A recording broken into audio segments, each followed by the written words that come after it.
I'm Meryl Broughton. I listen to stories every day, so sharing some of those was part of what I wanted to do. I never thought I would be a doctor. I'm not really a people person. My best friend had to tell me, don't you realise you're a real nerd and nobody likes you? But I went into medical school because I had the capacity to do so. But then most people, of course, have to specialise in one field or another. So eventually I went into pathology. There's various different branches of pathology, but anatomical pathology is the part that deals with tissues from operations. So if you have a gallbladder out, somebody sends your gallbladder off to a nerd in the laboratory who looks down the microscope and describes all the findings that are there.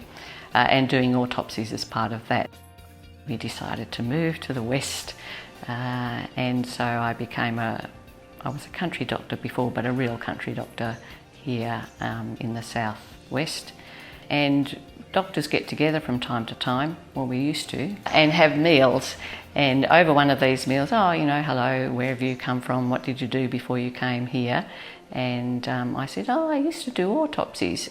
He said, excellent, we are looking for somebody to do autopsies. And so that's how I came to be doing autopsies for the coroner, was that the previous fellows who had been doing it had more grey hair than I did. What have you got for me, doctor?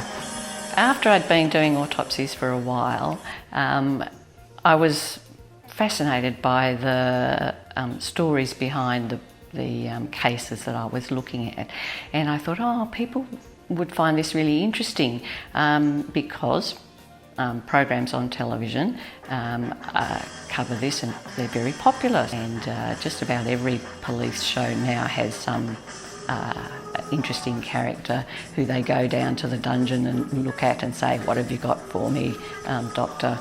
Rather than write a scientific paper about I did this many autopsies and we had this many heart attacks and this many strokes, I thought I'd write something for a normal person to read. Normal, whatever your definition of that would like to be.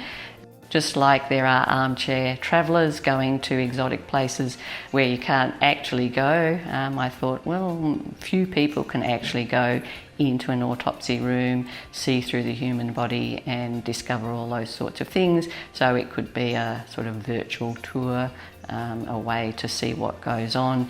And because we all have that sort of secret desire to have a real look, see what's under the suspiciously shaped drape.